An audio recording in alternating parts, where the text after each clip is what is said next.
So I am here today with returning guest Alyson Shelton. She is an author. She's a screenwriter. She's a poet. She's a keeper of intimacies, I should say. I reckon, yeah, I got that. I picked that up. Many amazing things that contribute to the person who is Alyson Shelton. But we're here to celebrate Where I'm From, number 200. This will be coming out. I may release it a little bit before, so it'll kind of give people a bit of something to look forward to. Number 200 should be out sort of mid-August time. So Where I'm From is an amazing project that Alyson has put together. So rather than me potentially verbally waterboarding the audience and saying it wrong, Alyson, I know that like in the brief term while you started Where I'm From, there was sort of a writer friend, I think Janet Olette, and there was like a prompt and Zoom COVID stuff, and you're inspired by poems. Give us a nice run through of why you started Where I'm From and what actually is it for those who may not know. All the listeners should know because it's amazing, but just in case, tell us.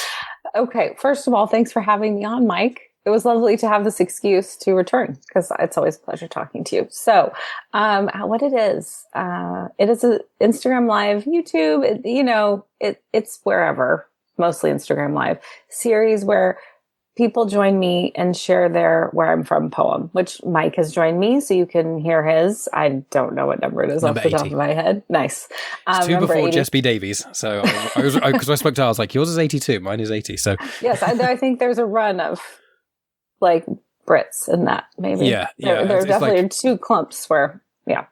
But so there's prompts that were developed by this gentleman named Fred First, based on a poem by Ella Lyon called Where I'm From that she wrote in the 90s. And the poem came into my life about 4 years ago. And people have known about this poem and have been teaching this poem for decades. I didn't know about it. I didn't until your series. And you actually had Ella Lyon on your on Where I'm From, number 46 as well, which I listened to in full, and it was very insightful. I did, and she's going to join me for number 200. So, amazing! Yeah, very excited about that. Yes, we've already talked about it. And she's going to read a poem. I don't think she's ever read it before. Where I'm From poem that she wrote at the same time as she wrote the poem that was published, and she didn't publish it. And so, I mean, she's read it to me. It's wonderful. So it's going to be a really exciting episode. So, Ella wrote this poem. Fred First made these prompts, and I guess asked Ella, hey, can you use these for anything? And she's like, no, I'm pretty good. But if you want to, he's like, can I put them on the internet? And she said, sure. And then, so he did. And, Jill Biden, who's the former First Lady of the United States, she uses it in her classrooms. I think Michelle Obama's done, like all kinds of people have done Where I'm From poems, and it's all over the world. And it's beautiful. I love it. And when I was in this writing workshop you were mentioning with Genuine Chit-Chat, that's where I was introduced to it. We were all supposed to kind of be working on our own poems, but I got distracted by the person I was chatting with in my breakout room. And then we came back and everyone was reading their poems, and I was just really moved by how much I felt like I learned about these people in such a short time. And I've always felt like everyone has a story and that their story is important. And I feel like right now, especially when there are these very massive, powerful people trying to erase people and their existence and their stories, I think it's even more important for us all to share ours. So, it's just been this thing that happened. And I reached out to people I knew and said, hey, would you like to join me? Here's a prompt. And people said yes. And they continued to say yes. And it's been happening weekly for almost 4 years. And it's been a joy. Been such a privilege. Is that a good description, Mike? That's perfect. Yeah, I loved it. I mean, I've done a bit of a deep dive. I said to you via email, I was like, I'm sorry, I haven't listened to all 200. And you're like, I'd be surprised if you had, because there's so many. And a lot of them are varying lengths. Some of them are just like 8 minutes long. Yeah, some of them are like 40. I mean, I think one of the is like 50 minutes. And I was like, I love reading pieces. Of course it is. I think I've listened to her poem, but I don't know if I've listened to that whole episode. I think I intended to. Yeah, we sort of just went on a whole you know how it is. I mean, I'm one, myself, Rhea, Spider Dan, we're all the kind of people that is like, here, quick, give us a short, succinct answer. Give me 10 minutes. It's like, no, I need like a 30-second snippet. It's like, that's not possible. Even me asking questions takes longer than that. But no, it's great. And so I went back and I did a bit of a deep dive. So I do try, what I actually use your podcast for is a framework to a degree of when I have someone on Genuine Chit-Chat, either new or returning, as well as doing my own research. I normally do listen to other podcasts, look at their website. Blah, you blah. do such great research, Mike. Thank you. Well, I want to say that I have spoken with various people who've told me this, Alyson McCall especially. Shout out to Alyson McCall. She was very impressed by your level of research when she joined you. Oh yeah, I want to have her on again at some point. She's delightful, but she's one of those people she is way cooler than she realizes she is. She's like so cool and so interesting. And she's like, yeah, I'm just not that interesting, and I'm not an artist, and that's it. And it's like, no, you on camera, and you've got so many interesting things to say, and you've had such an interesting life. And she's like, yeah, I'm fine, just drawing in the background. It's like, she's the star quality. She's so cool. And I've got the Reburn comics down there on my to frame pile. So I'm going to be putting them in a frame. That's going to be one of the big things for this year. But thank you for the compliment. But I listened to, so I delved into where I'm from, and I use where I'm from a lot of the time when I have people on the podcast, either returning guests or people I haven't spoken to before. I go to where I'm from, to find things out about them. Because I find that, where I'm from is very revealing, because not only is it poetry, but it's a very personal poem. But I find that, I said this to Paul when I had him on recently as a returning guest. I said, with Paul especially, he doesn't talk about himself very much. And what I found is it's the gaps between what he says. That's the most revealing. Most of the time I find you can find out the most about someone with not what they do say, but what they don't say. And I think that the Where I'm From poem is the details some people give and the details some people don't give is quite revealing as to what life they've lived to a degree. So I love using your poems as part of my research now a lot of the time, or sort of the poems that I don't know whether to call them guests or participants or sharers. I often call them participants, I guess, to take the pressure off of them. Yeah. Like, especially at the beginning, and it still happens sometimes where people will give me the whole, like, I'm not a poet, I can't, and everyone's a poet. George Ella would say that, has said it. And, so I think I chose that word. Guests or poets clearly made people feel too nervous. So I just want them to kind of feel like they're part of something that is to take the pressure off their part. I was speaking with a woman this morning who's going to join me in a couple of weeks, and she was like, "Oh, I love stuff like this. I love stuff where I'm a part of something." And so I think that's why I chose participants. But you can call them whatever you want. I just always want people to feel as little pressure as possible. Yeah, well, that's that's what I try and do with my pod as well. It's like comfort. Yeah. The guest comfort is priority number one. Then the conversation or whatever they put forward is then number two. It's always about them being comfortable. There's no point having someone on the show and them feeling super pressured. But I would say with going through the back catalogue, not only I listen to number one to see where you started. Yeah. I've gotten better, Farmer. I think I've gotten a little you're more confident. Yeah. And it's happened. I mean, people gone back and listened to my first pod, and I'm like, don't do that. You can. You can. I'm not ashamed of it. I haven't deleted any pods or anything, but no, I'm not ashamed of it either. But it's like, okay. It's rough. Mine was 8 years ago. Mine was before Megan. Mine was nearly a decade ago. So, I was closer to 20 then, and now I'm over 30. So very difference there. But those are such formative years too, Mike. Oh yeah. People like Tony probably know me better than most people because he's listened to all of it. So he's heard me from the start all the way through, because he got on the train very early. So him going through the back catalogue wasn't as hefty as it is now going on Genuine Chit-Chat. But Tony is, I think, the number one fan and supporter of so many people. He's just number one. He's so great. I'm just blown away. Tony Farina, A.R. Farina, the writer. I mean, there's the bookmark of his here. He is one of the greatest humans on this planet. Yes, truly. He is amazing. But yeah, with where I'm from, so number 46 again I mentioned is George Ella. Surname, sorry, Lyon. Is that how you pronounce it? Lyon. Okay. Lyon. George Ella Lyon. So that was, I assume, one of the highlights. Obviously, you've enjoyed everyone coming on where I'm from, but I assume that her coming on number 46, that was a game changer in a lot of ways. I reached out to her on Instagram. I was just like, hey, I'm doing this thing, because I wanted to make sure it was okay with her. I didn't want to continue to do this thing if she was like, who's this jerk? I don't really like this. And then when she wrote me back, and she was just so generous and lovely and like, oh, this is wonderful. Thank you. And then, I was like, oh, hey, do you ever want to join me? And she did. And we've become friends, actually. So yes, it's a highlight. I mean, you've watched it. She like shows it's you incredible. where She's wrote got the a scroll, which is the coolest thing I've ever seen. Is like, she is like so unassuming, but she's like low key a genius. Like she's like, oh, there's just a little poem. Here's my menu where I'm from. I write these quite often. You listen to you're like, this is one of the best poems I've ever heard. And it's like a reimagining of your own poem that apparently you write all the time. And it's just, she's like so casual and very humble, but you're like, you're one of the best writers of this sort of a generation. And you're just so chill about it. Truly unassuming. And I went to a Zoom reading that she was, it was for her, and she was talking to everybody, and she sang a song, beautiful voice, and invited other people to sing songs. Like, it was just, I just find her to be a really inspiring person. And I'm so grateful she's in my life. And I'm excited to chat with her for number 200, but she's so supportive. She reads the poems. She likes all the posts. She really is moved by it. And I just think, like, I don't know. Well, she is inspiring. Like, listening to that, I listened to that whole 35-minute conversation, and like some of the stuff she was coming out with, she said, I think it was a Grace Paley quote, but she was like, she quoted it, which is, every time you speak the truth, you're making justice in this world. And I was like, that is incredible. And she's just like, that's just a quote I throw around, and like of her, one of her main inspirations.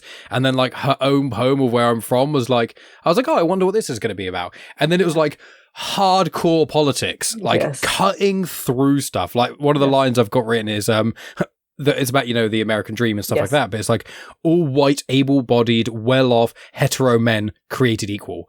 And I was like, God, that's kind of deep. Go for it. I love it. I absolutely loved that. So that's one of, I've enjoyed all the Where I'm Froms, but I always say to people, especially with 200 as her returning, check out number 46. I'll put a link in the description to it on Insta and on YouTube, but I just like going through them all on YouTube. So I loved that.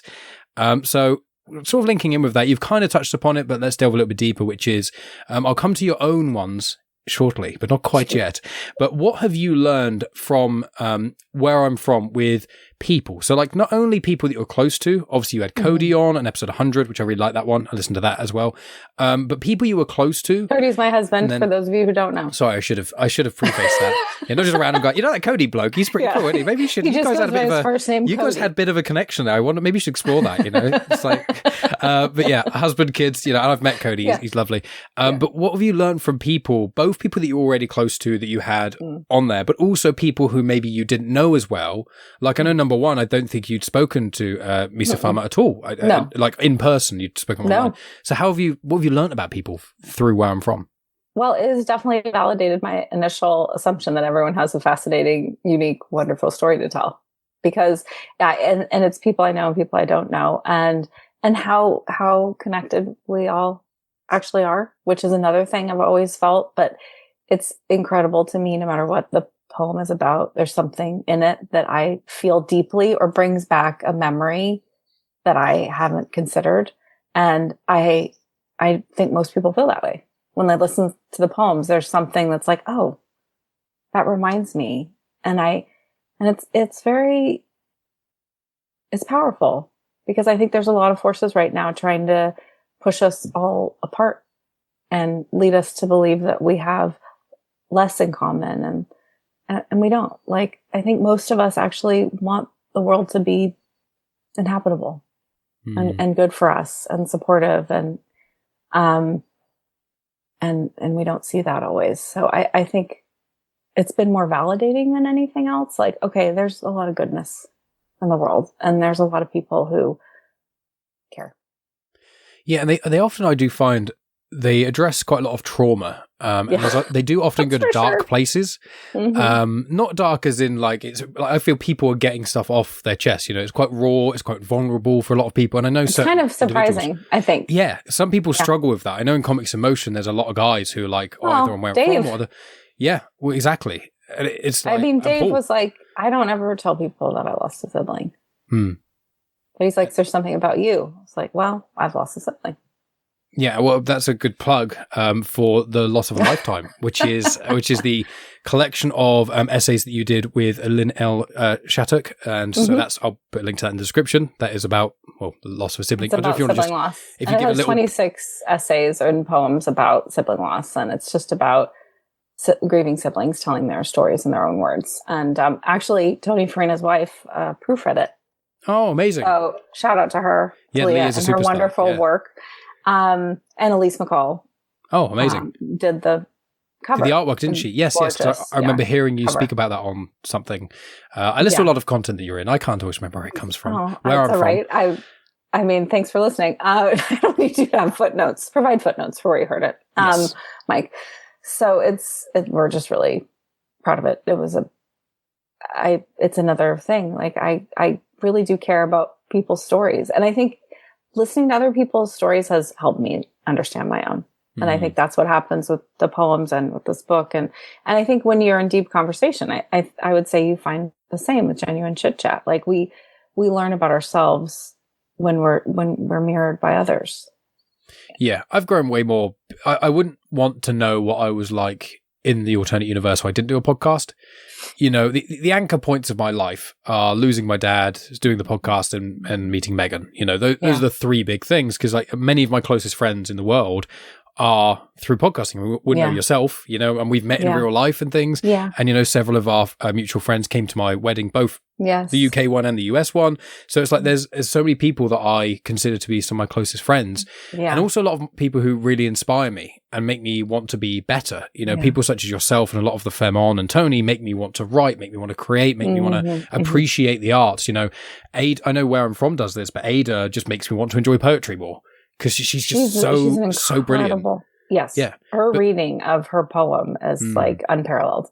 Yeah, exactly. And so like there's so many people through podcasting who've inspired me to be better. And then also me having to edit all my videos. I'm like, and all my stuff. I'm like, I need to interrupt people less and stop being so egotistical and let people talk, and like all these little things. But also, I get to see like some of the best feedback I get from podcasting is when, and I'm sure you get this Where I'm From, is like some people, they'll either come on and they'll come off it and they'll contact me after at least it and says, oh, thank you. That was really cathartic. And I really appreciate that. I felt very seen. And I'm like, I like people to see themselves closer to the way positively that I view them in a lot of ways. Like I like to think I view people with their potential and how they're inspiring and all these great things about them.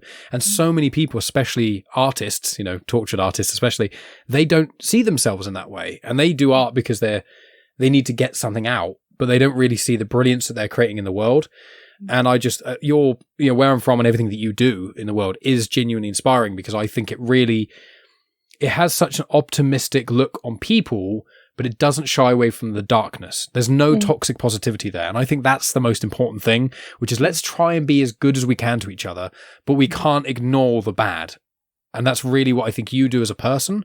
And then I think the Where I'm From is the more optimistic side, but more the introspective way of that, where people are, confronting their own darknesses, really.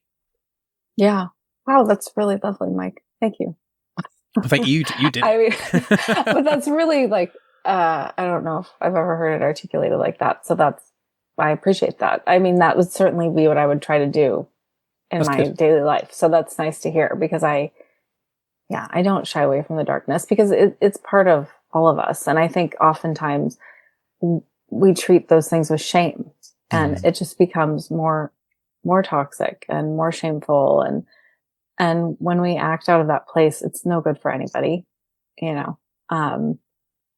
And I just, when I was younger, I just felt like I was broken. And I think a lot of people feel like that when in fact we're just human and we've had different experiences. And if that have been challenging to us. And if you have people in your life who make you feel broken, find new people, because you're not.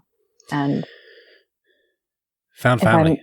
That's important. Yeah, for sure. And just like, I really do try to create that space, because I think it's such a privilege when people share themselves with you.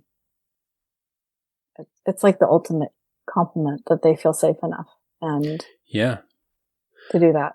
especially with trauma and grief and things, I imagine with Loss of a Lifetime, it was like that. And like, I've had so many people contact me after I spoke about, I'm very open about the passing of my dad. Like everyone who knows me knows that about me really. And so, but it's like, I am very open. I'm very comfortable with my own emotions. But I've realized a lot, especially with my own friend group, but also a lot of people who've contacted me through the podcast and things. They're like, I don't know how to articulate these feelings. I've never spoken about the death of my parent or sibling or family member, or even just the trauma I've experienced, and listening to you talk about it so openly has made me talk to my partner or my child or someone about this, and it's made me feel better. And I'm like, I didn't think of that. I was just oversharing probably, but it still means so much. And that's they're the kind of messages that keep me going with the pod. I love talking to great authors and Star Wars people that I love. Obviously, that's great. It's a dream. But like, really, in those days where I'm like, God, this is a lot of work and I've been doing it for a long time. And wouldn't it be great if I could make some actual money out of this? Wouldn't it be? But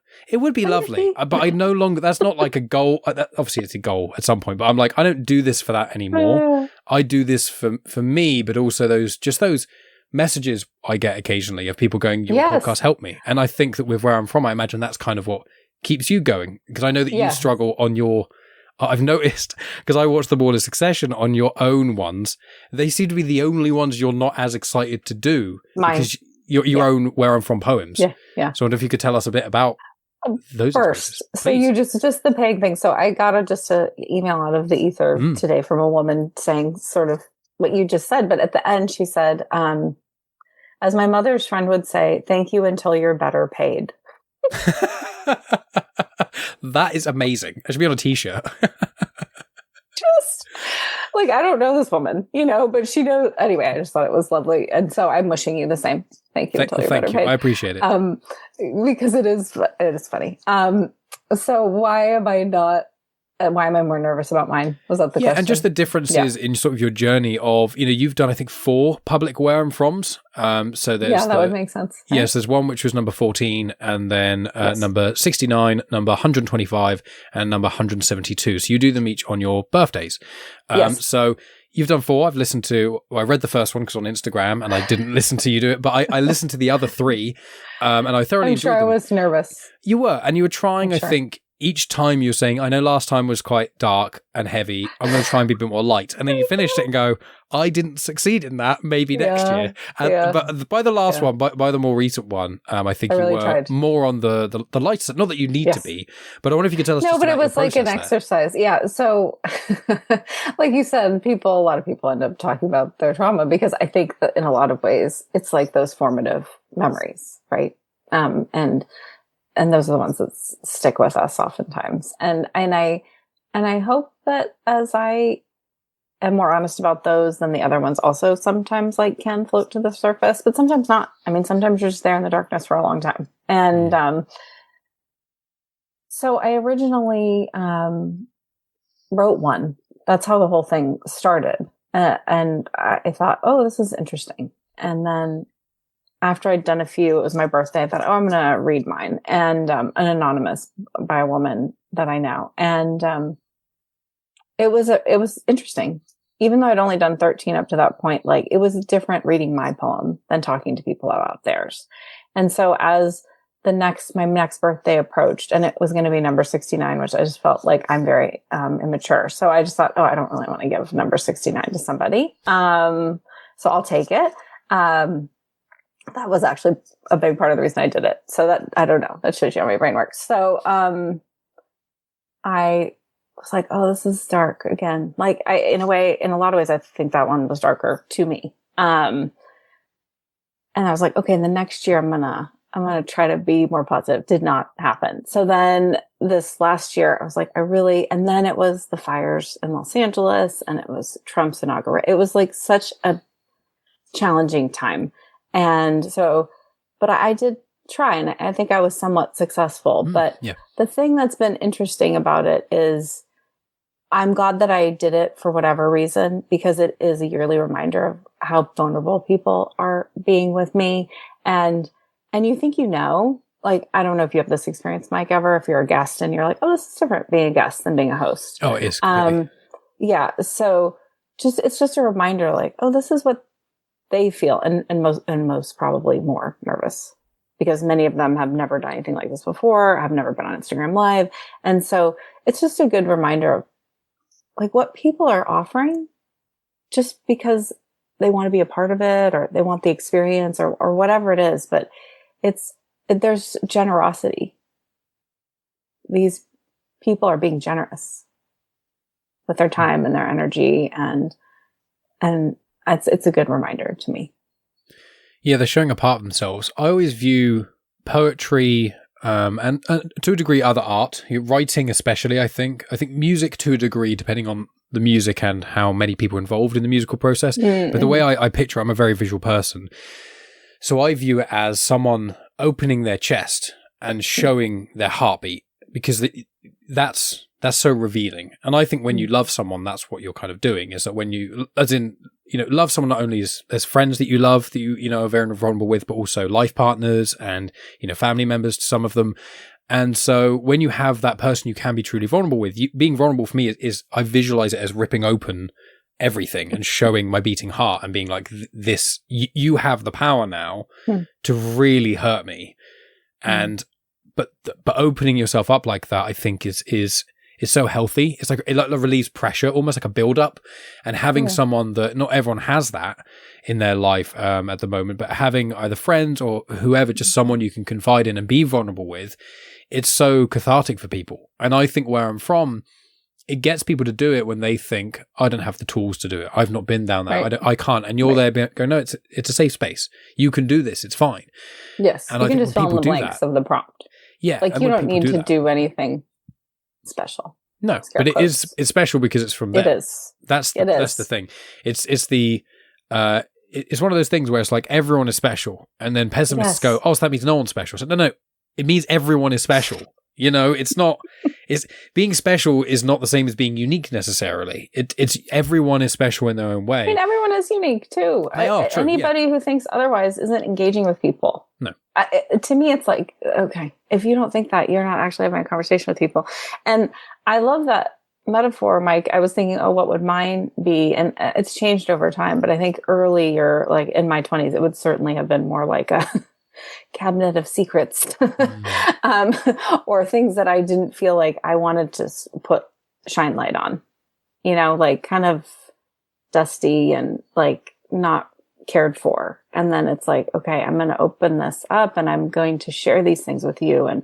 And how are you going to treat them? And I think when we do shine a light or we speak words, it makes it lighter.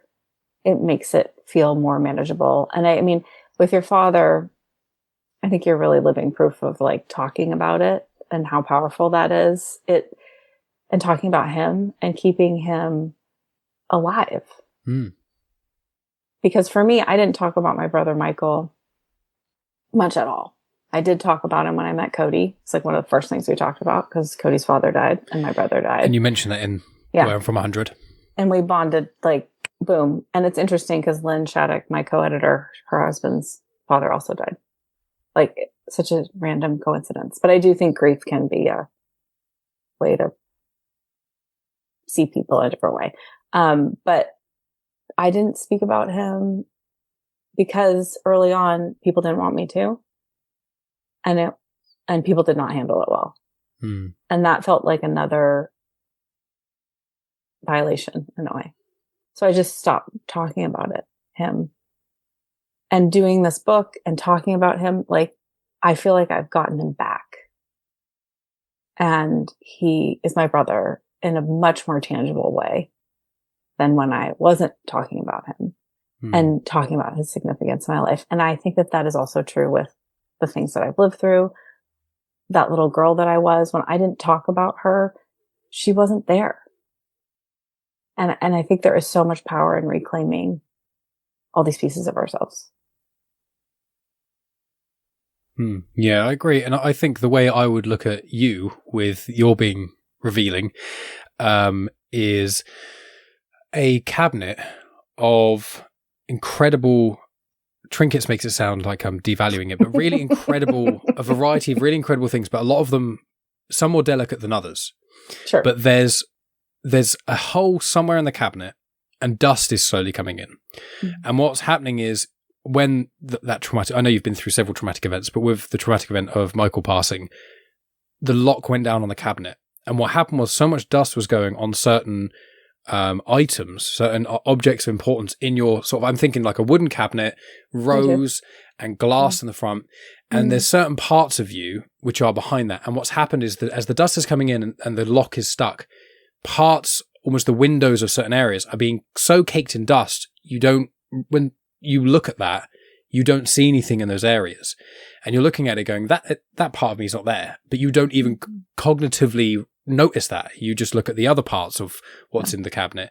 And I think once you spoke about it and once you met your person, Cody, and once you kind of, had that, it was like taking off the lock, opening things carefully and getting on those little archaeological brushes and just cleaning like a real delicate sort of thing, and then putting it back on and then closing it. And after cleaning everything, you get to see, no, this is all of me. This is actually, look how beautiful all of this is, this full person. Like, and there may be certain parts there. Maybe this little trinket was cracked from taking it out and cleaning it, but I'd rather be able to see this imperfect, in air quotes, trinket than not be able to see it at all. And that's kind of my visual interpretation of what you just said.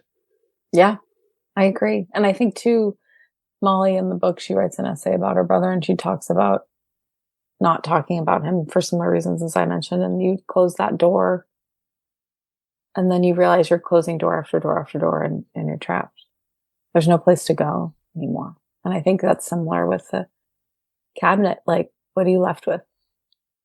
All these things that you can't speak about or you don't feel safe. And it just, the life can become very small. And I'm grateful that has not been the case for me, and that my life has expanded with all of these poems and these siblings I've met and the podcaster. Like, my life has expanded so much as I've talked about things, and every time I talk about her, every time I say Michael's name, I mean, almost all the siblings, we talk about it. Like, at first, none of us would say their names. We would just say brother or sister because people get weird, like, real fast. And as we would say their names, like, most of us would cry every time we said their name. And now I can say Michael without breaking into tears because I can, because he's here. What was your father's name, Mike? Stephen, or Steve. Yeah. Yeah. So it's one of those, it's, I think in the Western world, we don't deal with grief in the best way. No. And I think that's a generational, I say trauma, I think it's more of a generational toxic tradition, which people don't do. And I'm sure there's many reasons for that, which let's not get into because that would be a whole podcast in itself. But it's, generational trauma. It's not enough we can tackle in half an hour. But try our best. No. But I think it is, I've just always been so much of an open book, and I've just been so, to a fault, in a lot of respects, but I find that I still connect with Dad. What does that mean, Mike? Well, just because you say overshare, you say that. I don't agree. Well, what do you mean? Well, not me anymore. But I think what can happen. My friends and people close to me describe me as a puppy at times, especially when I meet new people. And I think sometimes I'm too open with people when they're not quite ready.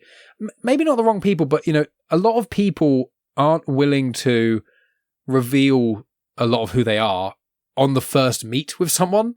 When they meet someone for the first time, like when I met Megan's family, I was like, here's who I am. Like, Dad died, this, that. I didn't sit there and literally go, okay, my dad died, I had trauma from this. It was just like, I am very open about these things. And because I talk quite fast and I go on lots of tangents and I'm normally thinking about several things while speaking about something else, I never run out of things to talk about in that regard. So people can get overwhelmed by it. And unfortunately, I can steamroll conversations by it, and that can come across in the wrong way. And if someone's not prepared for someone like me, for a puppy jumping up on your lap, if they're not ready for that. But it's so clearly you're not malicious in any way. Like, you are people like a get puppy. It after time. I mean, there's so much kindness and curiosity. I feel like, there are people who talk a lot, Mike, who are not interested in what anyone else has to say. And that's so clearly not you. So, I don't really think... I was prepared for a long conversation because I know you, but I don't think of you as somebody who, I don't know. I don't really think of it as oversharing. Maybe I feel like that word, I feel like about the word lazy, because I don't think people are lazy either. There are certain words that I just am like, no. Yeah. No. There's a lot I don't like as well. Weird is a word I don't like. You use weird, interesting. Why but don't you I like don't the word weird? like. Yeah, but I think everyone's always described me as weird in a derogatory way, especially when I was younger. Right. So I think it's like I don't want to overuse the word trauma, but it's that kind of thing of when I think of weird, I think of me being bullied because I'm different, sort of thing. And I'm like, I am still different to most people, I've realized, but I think I'm quite normal. But apparently I'm not, and that's the weird thing. But it's interesting because I use the word weird to describe myself, and I'm happy to use it. Yeah. Because it's like so much easier to just like, I'm weird. If you're not here for it, to use like, that word, please just get out of here. I don't care. But if it had been used to describe me as a way to marginalize me, I would not probably use it. Because I think the words that are used, to other us, those are hard to, I've had this conversation with my friend Kim. We've talked about it at length, and then we've talked about, well, what words do you like to hear? Like, how do you like to be described? And I think that's a really interesting conversation to have with people you love. Like, what would be meaningful for you to hear? With me, I think it's just I want people to be comfortable around me more than anything. Well, that's my main goal in life is just people be comfortable around me to talk about. I mean, a lot of my friends, I found out one of my friends I spoke to 10 years ago, it's one of my friend, Reese actually, I think it is, who's been on the pod a few times, including episode number 1. He's one of my closest friends, and he, when I spoke to him about 10 years ago, we lived together for a while. And it was around the time I think actually I was starting the podcast, so nearly 8 years ago. And I realized, I was like, Reese, how much, when we're together in a conversation, how much do I talk compared to you? Like, what percentage? And he was like, 70-30 probably. And I was like, 70-30. I was like, what? I'm so sorry. And he was like, no, don't apologize. I don't want to talk half the time. Are you mad? Like, I love being around you. You take the effort away. I only have to talk a third of the time. Do you know how easy that is for me? And I was like, but that for me, I'd be like, but I feel like I'm silencing you. And he's like, no, I don't want to have to do 50% of the talking around you. And that was one of those moments I always remember where I'm like, I worry. It's the moment I was like, oh crap, sometimes I talk too much. And then it was the realization, but a lot of the people I associate myself with don't want to be the ones who do all the talking. So I just want people to be comfortable and know that they can speak up and know that they can talk. And just because I'm enthusiastic about things, it doesn't mean that I want to be the center of attention. And I think that's the thing that bothers me quite a lot, is that people often think I want to be the center of attention. And it's like, I don't mind being the center of attention, but a lot of the time what happens is if I'm in a social group and the gears aren't turning, right, the people aren't having good conversations, just bullshit, small talk about nothing, I will take the reins. And I did it at a party recently with Megan and some of our friends I hadn't met. And afterwards, some of her theatre friends, that's where she is now, doing theatre practice. And one of them said to Megan afterwards, he was like, you can really tell that Mike's a podcaster, he's an interviewer. Because he was making sure every person got their time to speak. He was asking really interesting questions about people's interests. He was listening and taking note. And he's like, he's definitely a talker, but he does want to hear from people. Yeah, for sure. And I was like, oh, that's what I would like in a party situation. If it's not my party, I'm not gonna be like, hi guys, I've arrived. But I know that at some parties, or gatherings, people are a bit nervous to talk around each other. You know, I know that things like alcohol and stuff can socially lubricate, but when that's either not the case for one reason or another, or you're not quite there yet, sometimes you just need someone to not quite take charge, but I'm just like, I'm happy to talk. I'm happy to ask people questions. Be in someone's house and I notice, there's lots of pictures of sharks. Do you really like scuba diving or something? Yes, I do, blah, blah, blah. And that was one of the things. So I think that's with me is coming into trying to know what my positives are, but also know how they can be perceived as negatives, and trying to not be bothered by the wrong people's opinions, but also trying to make sure that I make people feel as comfortable as possible. But I'm talking about myself a lot, and this is going to be about you and celebrating where I'm from. I'm a good interviewer too, Mike. So. I know, and I don't like the tables being turned on this. Jess did this to me when I spoke to her, and she made me talk about myself loads. So we're back to you. I'm hitting it back, volleying back. So let's talk about you and Cody a little bit of number 100, because I really liked number 100, where I'm from. Did you find that interaction was surprising or revealing at all in the moment, or did you find it was more, it showed everyone else a bit more into the world that you kind of live in, you know? I think more the latter. I mean, I haven't looked at it in 2 years, but Oh, no. I didn't, I don't rewatch myself. I don't either. It's like that happened and it was good. Done. I mean, yeah, I think that I wanted someone special to do number 100, and he's special. And he had said to me along the way, like, if you ever need someone, I can help you out, you know? And, I was like, oh, this is number 100. And, I really appreciate Cody. I love him, and he is my partner, and I would love everyone I know to do this poem and for them to read it for me. I think you recognize pieces. There are things in it that you imagine would be there, but it, like you say, it's interesting what you choose and what you don't choose. And you can't do that for someone else, no matter how well you know them. And so I appreciated just having that experience. And I hope, one of my kids has done it. I taught it to his class at one point, but they're so young. Like, it's not, you know, like, I hope they'll return to it when they're older. I would love to think of what stuck with them, because memory is so unpredictable. You don't know what's going to be a core memory. Well, there's certain events that happen, you go, oh, that's going to be a core memory. But there's other times where you're like, just one person randomly said one thing to you 20 years ago, and you just remember it forever. And it's interesting when you bump up against someone else's and they'll be like, remember when you did that? And you're like, nope.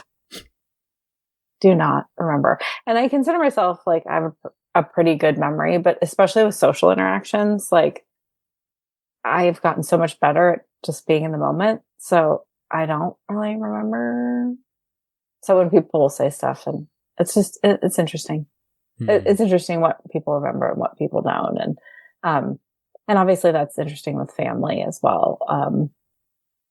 It's helpful to me. I have a good relationship with my mom, so we can talk about things. And even if we don't remember it the exact same way, we're very simple. Like, we aren't bumping up against each other.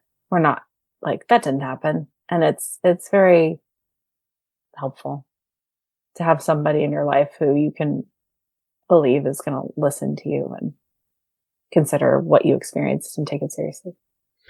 No, I completely agree. And with that, so I do want to ask, with your writings, you know, obviously you write a lot, but we don't hear you perform most of those things.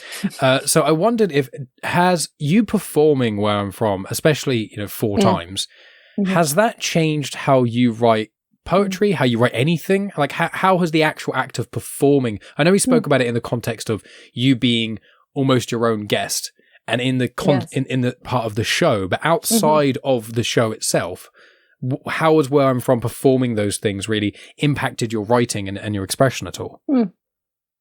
I don't know if I've made that connection. I think I just sort of think of it as like, oh, I do this once a year and I'll do it. Because we just recently had a reading for The Loss of a Lifetime, and obviously I was going to participate in it, but I was like, oh, I don't really know. Okay, I'm going to do it. And it was a beautiful event. So many people turned out. So it was really something, surpassed my expectations. And, but yeah, it's interesting. I don't hate it, but I don't really crave it or seek it out. And so I think I still am like that. And I think also it's like this thing of, you know, I've been writing for a long time, and I mean, I took time off because I just couldn't do it anymore. But, I've been rejected so much in film and I mean, just so much. I think it's part of a creative life, but I feel like I also sort of sought it out during COVID. Like, I joined this group where you get like 100 rejections. Like, that's the goal, to get 100 rejections, to kind of to take some of the power away from that. Like, because if you actually get 100 rejections, how many acceptances are you getting? Probably some, because there is a numbers game involved in all of this. And I think I've sort of created this, like, I write stuff and I try to share it and get it out into the world, but I try not to be too attached to how it is perceived or how people respond to it, because I love the process, and I try not to get too tied up in how that the product and how it fares in the world, because I think it affects my ability to produce. If it becomes too heavy, like I ultimately, I think we create for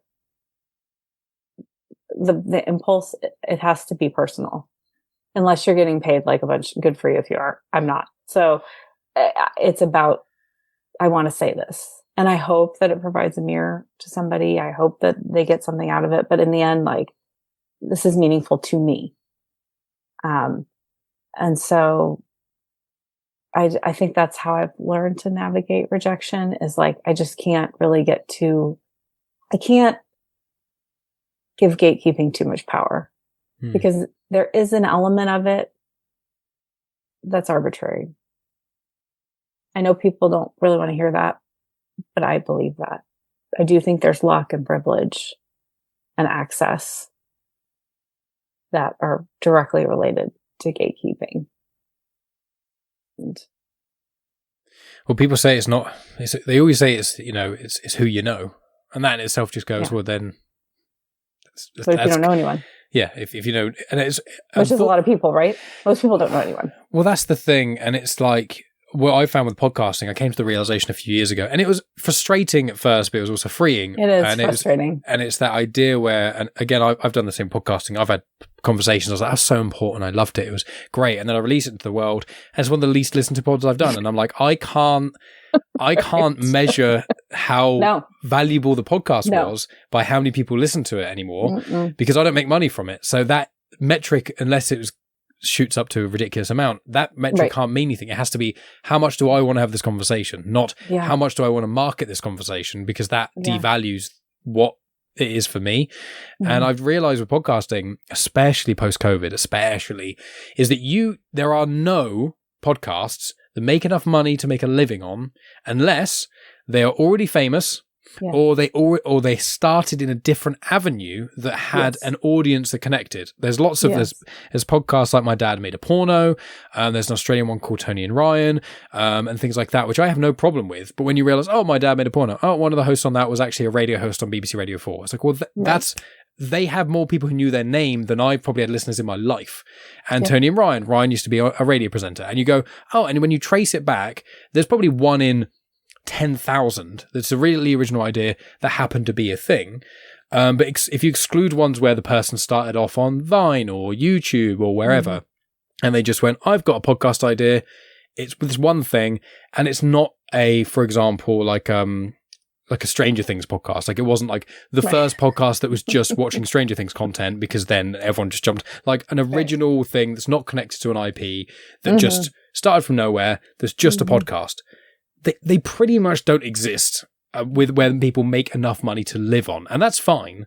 But when I came to that realization, it was quite freeing. After I got over the frustration of it, I was like, I don't need to aim for that anymore. I've been trying for years, and I just want to, I want to get more listeners, and I'm trying to utilize social media a bit. But now I'm just like, especially where my life's changing, and everything, I'm like, I'm just going to, I'm going to do it for me, really double down on doing it for me now. And so that is freeing in a way. There is still, I think it's the only way it's sustainable too. Like, it's really the only way you can keep, like, because in the end for me, and that's how it was with this reading, I was like, well, if it's just me and the other contributors who show up, great. Like, other people did show up, and that was such a pleasant, welcome surprise. But I mostly just go into things like, I'm just doing this for this thing that is described. Yes. Like, I am here with you having this conversation, Mike. That's what we're doing. If other people listen to it, great. But I am grateful for this conversation regardless. And I think it's also a way to avoid bitterness and also like getting in the weeds with it. Like, why aren't people listening to me, or why aren't people it's like, there's just so much to listen to and read, and people will apologize. Like, I haven't read your book. I'm like, don't apologize. You are not under obligation to read my book because you know me. I think it can be really toxic for relationships. It's just like, whoever needs it, I hope they find it. That's who I hope finds it. Everyone else, like, if you're my friend and you want to read it because you want to know me a little better, great, have at it. But also don't feel like you have to, because I can't read everybody's stuff. Listen to everybody. I mean, I can't. So why would I hold people to that standard that I can't meet? I agree. I'm the same with people occasionally, even people we know, her friends, like, oh, I'm really sorry, Mike, I haven't really listened. I'm like, don't apologize. I really spoil a lot of content. I'm like an hour a week at minimum. Like there's so many cool things out there. Like I don't get to listen to all my friends' content. I try and listen to stuff where I can. I try and get like dabble at least, listen to a thing occasionally, but stuff happens. Sometimes you just have those weeks or months where you're just so busy and then you go, I haven't listened to anything. I haven't read any books this month, and it's like because I've just been busy doing other stuff, and that's fine. It's not. And like if people are prioritizing hanging out with people in real life, please do that. Do it. We need more community and more being together and more remembering why we're human and why we care for each other. Do that. I am not offended by that. And I think, especially once you have kids, like your life changes. That's a gift. It's a gift. You know, like people who said to me, I'm not going to let my kids change me. I'm like, then why are you having kids? Yeah, they're meant to change you. Yeah. It's the best. Things changing us and making us or encouraging us to evolve. What more do you want out of life? 100%. People make everything worth it. You know, it's just when you get your little tribe, however you get it, you found family. It's just like, it's so cool being around people that you like. There's nothing better, really. Yeah. You know, so don't feel like you need to hold up with my content and watch it or listen to it. Go hang out with people you love. Exactly. And same here. But if you do really like our content, please check it out because, you know, Alyson releases some amazing content on the Femme Collective. She's got the Loss of a Lifetime book out. She's also got a short film that's, I don't think people can see that yet, but it will be. I think you can on Vimeo. I think. It is. But also just wait. It'll be. I was going to say it'll be available fully for the public. You know, it'll happen completely. I mean, your newsletter is a really great way. So we'll start to wrap up here. Your newsletter is a really great way to keep up to date. Yes, please subscribe to my Substack. It's just basically updates. I was just talking about this with Cody earlier. Like, in theory, I could release a weekly one, like with the poem and a little wrap up. But I can't. You got to choose. You can't do all the things. Are you on Substack, Mike? Yeah, I've subscribed to you, Jess, but you don't do one. No. People have asked me to. People want me to write more. I've been asked to review stuff in articles. I'm sure. People have asked me to, and they're like, Mike, you'd be really good at writing. And I'm like, I agree. I think I would be, but it's like people have asked me to do more poems, and I'm like, I thank you. I appreciate that, but podcasting is so much effort, and that's my number one, you know, of creative outputs. That is, you know, creative output is podcasting. Creative input is primarily Star Wars, and that's how I cope with this world. You know. Well, as we wrap up, because I don't watch that much Star Wars, as you know, but I did watch Andor. Good. It's the best, isn't it? It was so good. I mean, it makes everything else worse, which is it's the bittersweet element of Andor, where you're like, this is such a good TV show. This is actually an amazing TV show. Not even like, it's a good Star Wars show. No, this is a great show. This is like one of the best TV shows they've made in the last probably decade or so. And you're like, this is so good, up there in the tops. Mm-hmm. And it's like so many people now are like the people who aren't as into Star Wars as I am, people who are more like sort of people like yourself who you like Star Wars, but you're not going to watch everything. You're not into like reading loads of books. Or even Cody, who watches quite a bit of it. Yeah, like, exactly. And he was watching all the shows, but then it just tapered off because it's work, and there's so much of it, and a lot of it's not that great. But when you get to an Andor, and you're like, fine, people have been talking about it, and then you watch it, you go, this is so good. It's anger inducing. She's like, why can't all the Star Wars content be this good? Then Star Wars would be, the most heralded franchise ever. Can't do everything. Can't do everything. That's fine. No, but I'm glad you watched it. I'm glad you enjoyed it. Oh yeah, well, we watched season 1, so we knew we were going to watch season 2. But I just felt like it was. I mean, you sort of know how it's going to end, but it still had surprises. And we are interested if they will. It feels possible that they could continue with some of those characters. Yeah, I want stories of the rebellion, like post Return of the Jedi. That would be great. Yeah. Just all the characters that we didn't see, in the original trilogy, kind of thing. Like people beyond that. I mean, I want more Mon. I mean, for me, Genevieve O'Reilly is Mon Mothma. Every scene she was in. What a character she's created from. I mean, it's just kind of we of course we rewatched Rogue One after watching it. As did we. You got her. Yeah. Yeah. Which we were like in the minority because we really liked it when it came out. minority. I think most people really liked it. God. Not on your end. Most people I know say it's the best Disney film. Sad. They do now. But when it originally came out, there were definitely people who were like, "This is too dark. This is so sad." And we were like, "Oh, we really like this one." Have they not seen the end of Revenge of the Sith? That's like children being killed. Like that's dark. But tonally, it's different, right? I'm joking. Like Rogue One feels like weighted, real. It's got weight behind it. In a different way, than those movies feel. 100%. And just all the characters in Rogue One are so great. They feel like flushed out characters. They don't feel like fantasy archetypes and predictable, this person doesn't really exist as a person. They are a character. Right. But in Rogue One and in Andor, you're like, these are real people living in this real world that are going through these experiences. So, 5 minutes of Nemec in season 1, you're like, I'm in. And then the crunch happens and you're like, fuck.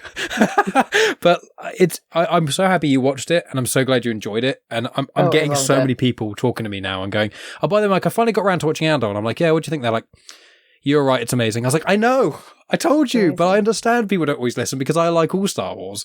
But Andor is... Yes, but it truly is superlative. And what I really liked about it, there's so many things I really liked about it, but one of the things that I loved was it showed sort of all of the cogs in the structure of the Empire and how things get overlooked and how they're policing at such an incredibly unsustainable rate, and all the paper pushers and the people who are not really trained to do the job. Because, when you're originally watching, well, I'm old enough when I was originally watching the films, you're like, why are these stormtroopers so bad at this? Like, come on now. You should be better. And then I felt like, in a way, Andor was like, this is why. This is why they're bad at it. Because they just got their uniforms. Yeah, they're all green. That's like, well, Nemec says it, doesn't he? And he says, like, it's like tyranny takes constant work to keep it, keep that tightened. Yes. And it links in with things like... Because the grip is so tight, right? Because you can't let anything grow organically or authentically. You have to force it to grow in a certain way. And so it has to be. So I really appreciated that about Andor. Like, it did such a good job of kind of giving it all context. Yeah, it does. It makes the original trilogy better in a lot of respects. And it makes Rogue One better. Even though Rogue One, I think, Rogue One is probably arguably the best. I think it's one of the best Star Wars films, period. But I think it's hard to compare. I think Andor's better than the original trilogy. But with the caveat that especially the original Star Wars changed cinema and pop culture to such a massive degree. It's become such a behemoth. You can almost not compare a really well-made show. It's just not that great. It's a cool movie. It's a cool fantasy movie. Is it my favorite film? No. Is it my favorite Star Wars film? No. It's one of my least favorite Star Wars films, the original one. But what it did is it changed the world, and that weight behind it makes it so that people are very tetchy if you try and critique it. And it's like, hey, it could be a great movie and also not a great movie, and also a behemoth of pop culture change. But also, let's not forget it was made like 50 years ago. The world was very different then. Very different. And if you want people to engage with this content, you have to make space for everyone. Like, you don't want fans to drive people out of a space. No. And I don't think originally that's what fandoms were for. They were for creating community around something. And I feel that should be the goal. Yeah. So. And Star Wars is very gatekeepy now.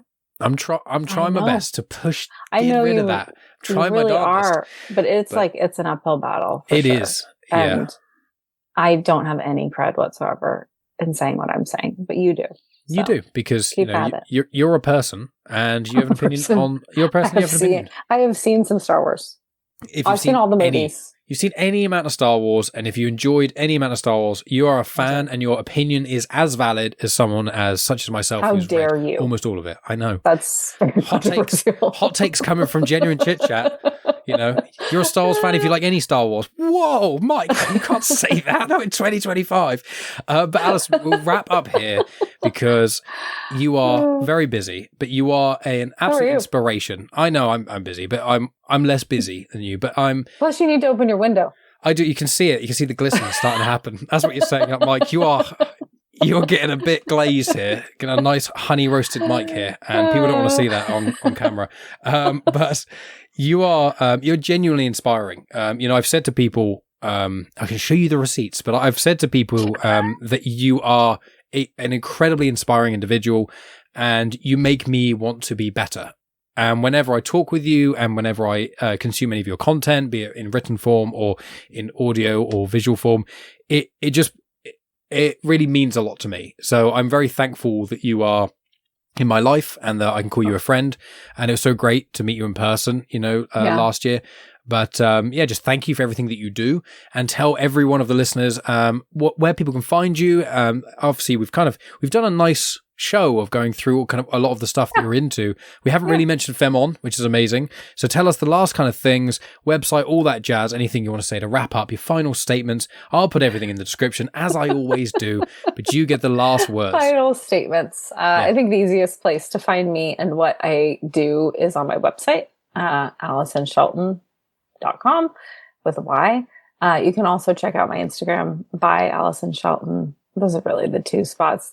There's a lot of other websites, Femme, Loss of a Lifetime, Reburn, but you can find those all on my website. And I do want to say that along with this podcast and the 200th Instagram Live with Georgella, we are going to be launching a podcast that uses those Instagram Lives. And Paul McGuigan and Rhea Kerrigan are producing that. And I am eternally grateful for them, for their technical knowledge and their generosity.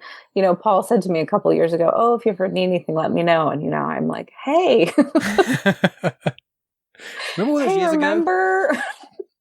A thing you probably just said because you're a nice guy. I'm cashing in. Yeah, but let me know. So he's already edited a bunch of them. Of course he is. And so that will launch in August too. And what's cool about it, Cody, in fact, was like, "You should make a podcast." And I was like, "Sure. Who's going to do that?"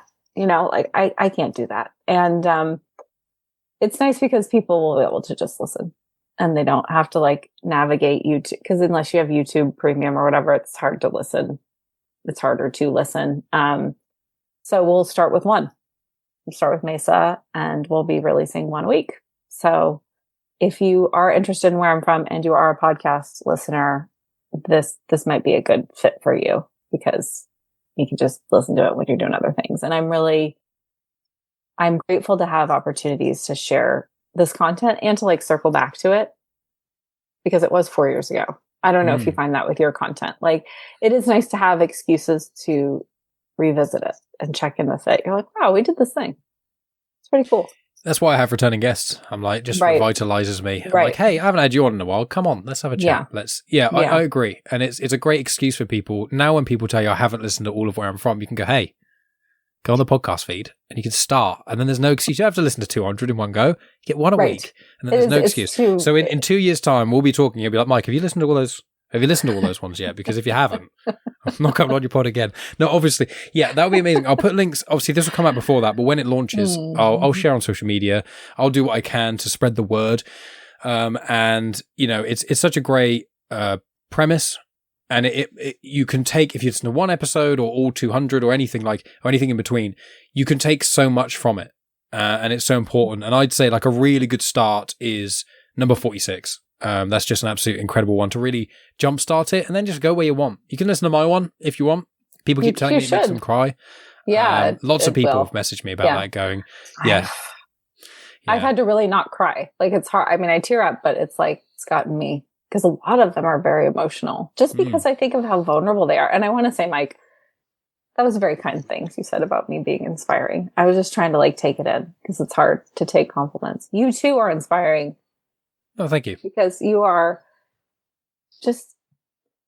I think puppy dog is a really complimentary thing. I love puppy dogs. And the best people love puppies. Yes. And you are so enthusiastic and generous and kind and curious. And, you have the potential to be everybody's friend if they give you a chance, just like a wonderful puppy dog. So I don't know. Thank you for saying all those kind things. I'm right back at you. And that's very sweet of you. Thank you. No, it's all good. I just want, we don't chat that often or like this because, again, we're both busy people and I would probably be able to chat with you every single week, but we don't. I mean, this isn't a soft launch for a podcast of the Mike and Alyson show. It would be amazing. But it's just nice, people, I don't think people compliment each other enough. And I know I agree. I push with, especially my guy friends. I tell them I love them and I tell them compliments. I don't often, I love you, man, back. I don't get that many compliments because guys still don't compliment each other much, but I'm like, you know what? If I just send out all the compliments in the world, I know what it can mean to people. So I just want to try and always do that. And I'm always honest about it. I don't give false compliments out. I don't bullshit. Genuine Chit-Chat. It is honest, but I appreciate you and everything that you do. All the details are in the description for everything we've discussed. Lots of fun show notes and things. And I'm very excited for the future of where I'm from and what else Alyson Shelton brings to the world. Thank you, Mike.